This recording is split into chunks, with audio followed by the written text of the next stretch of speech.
Hampir semua aktiviti harian serta sektor ekonomi sudah dibenarkan mula operasi hari ini. Namun satu tinjauan yang dilakukan firma kajian kepenggunaan Datal Asia baru-baru ini menunjukkan kesediaan rakyat Malaysia dalam melakukan aktiviti harian di luar rumah masih rendah. Untuk membincangkan perkara ini bersama saya menerusi Skype ketika ini ialah Chris Daniel Wong, Presiden Dewan Perdagangan Digital Malaysia. Chris, terima kasih kerana bersama kami. Pertama sekali, Chris, apa reaksi Chris mengenai tinjauan oleh Datal Asia ini yang menunjukkan keyakinan rakyat Malaysia untuk aktiviti luar rumah? Contohnya, hantar anak ke sekolah, ke taska, dilihat masih lagi rendah walaupun dalam tempoh PKPP. Pemerhatian Chris, benar atau tidak? Perhatian saya boleh kata tepat sekali. Dalam masa 2 minggu yang lepas ni kita nampak walaupun kita di dalam fasa pemulihan MCO, rata-rata kita lihat ibu bapa masih lagi was-was untuk bawa anak mereka keluar, terutamanya ke shopping mall ataupun ke taman-taman riadah. Ketakutan ataupun kesangsian tu masih ada lagi. Dan walaupun begitu, saya juga lihat dalam 2-3 hari ini ramai juga yang keluar. Sekarang ni saya berada di KLCC. Saya dapat lihat bahawa juga ramai orang kata pengunjung di kompleks membeli belah ini. Tetapi perkara ini kita kena bagikan masa ansur-ansur supaya keyakinan orang kata ibu bapa ni beransur pulih selepas lockdown selama 3 bulan yang lepas ni. Okey Chris, apa maknanya kepada sektor-sektor ekonomi dan juga peniaga dalam hal ini kerana bermula hari ini hampir semua aktiviti, semua sektor ekonomi sudah dibenarkan beroperasi? Kita menyahut pembukaan semua sektor ekonomi secara amat baik. Kita berterima kasih kepada pihak kerajaan kerana sektor-sektor sebelum ni, terutamanya sektor MICE, iaitu sektor riadah, sektor event, sektor water sports dan sebagainya tidak dibenarkan tetapi dibenarkan. Tapi apa yang saya katakan tadi ialah keyakinan ibu bapa tu kena harus ansur-ansurkan pulih. Apabila kita lihat pada sektor ekonomi juga, kita kena lihat bahawa di pasaraya membeli belah, saya sendiri pun perasan diskaun yang diberikan hampir 70%, 50 hingga 70%. Tetapi ia tidak dapat merancakkan sektor ekonomi lagi.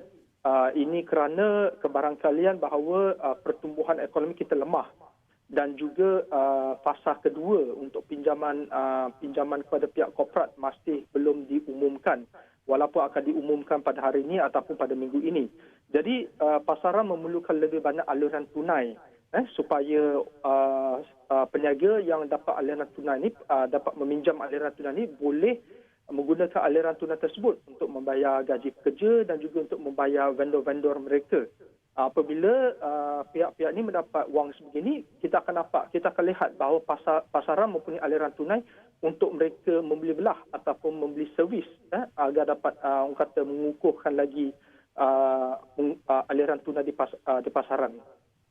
Okey Chris, bagaimana pula dengan keyakinan pengguna consumer confidence secara amnya kerana walaupun kebanyakan sektor sudah dibuka, tapi banyak bisnes sudah pun terjejas dalam tempoh PKP, ramai yang juga hilang kerja dan ini sudah pasti menjejaskan keyakinan pengguna kerana mereka akan lebih was-was berbelanja terutamanya dari aspek COVID ini masih belum habis. Ada juga yang was-was kerana second wave of infection contohnya.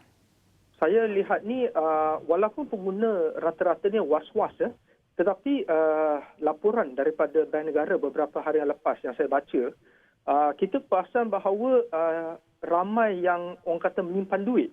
Terbalik pula, walaupun tidak dipakai duitnya untuk perbelanjaan yang tidak diperlukan, tetapi ramai yang sekarang menabung, terutamanya di dalam orang kata wang simpanan tetap. Jadi kita lihat bahawa masyarakat kita ni sekarang ni lebih gemar menabung, tetapi tidak berbelanja. Jadi untuk meningkatkan pengguna orang kata berbelanja di dalam pasaran, pendekatan secara online sales yang baru diumumkan oleh pihak kerajaan harus dipercepatkan. rata-ratanya mereka selesa duduk di rumah dan menggunakan komputer riba ataupun handphone mereka untuk membeli barangan secara online. Jadi ini kita kena harus galakkan supaya daripada tradisional kita beralih kepada pembelian online. Jadi secara tidak langsung ia dapat membantu peniaga-peniaga supaya tidak terjejas lebih teruk daripada sekarang yang mereka hadapi. Okey Chris, soalan terakhir, apa langkah seterusnya dalam fasa pemulihan ekonomi? Contohnya perkara yang perlu diberi perhatian dalam untuk menjamin kelangsungan sektor perniagaan dan juga tingkatkan semula keyakinan pengguna dan juga pelabur. Saya dah selalu sebut tentang isu ni, walaupun pihak kerajaan menyebut tentang travel bubble di antara negara-negara yang orang kata hijau daripada jangkitan COVID-19, ini kita kena harus percepatkan. Kita tahu bahawa perbelanjaan secara tempatan tu kurang. Jadi kita memerlukan pedagang-pedagang asing dan juga orang kata tourism asing untuk masuk ke Malaysia agar kita dapat merancakkan lagi sektor ni. Tanpa pembukaan pasaran kita kepada orang asing, agak mustahil kita nak bawa FDI masuk. Sebab bila orang kata melabur di negara ni, mereka nak masuk, mereka nak tengok tanah, mereka nak jumpa rakan kongsi mereka. Walaupun orang kata online webinar tu boleh dipakai, tetapi masih lagi memerlukan pendekatan secara bersemuka. Bukan semua bisnes boleh dilakukan secara tidak bersemuka. Jadi inilah saya sarankan kerajaan supaya kita buka secepat mungkin travel bubble ni di antara negara Thailand, antara negara Singapura, antara negara Hong Kong contohnya, di mana negara-negara ini mempunyai orang kata green zone daripada COVID-19. Baik, terima kasih Chris Wong, Presiden Dewan Perdagangan Digital Malaysia kerana berkongsikan pandangan.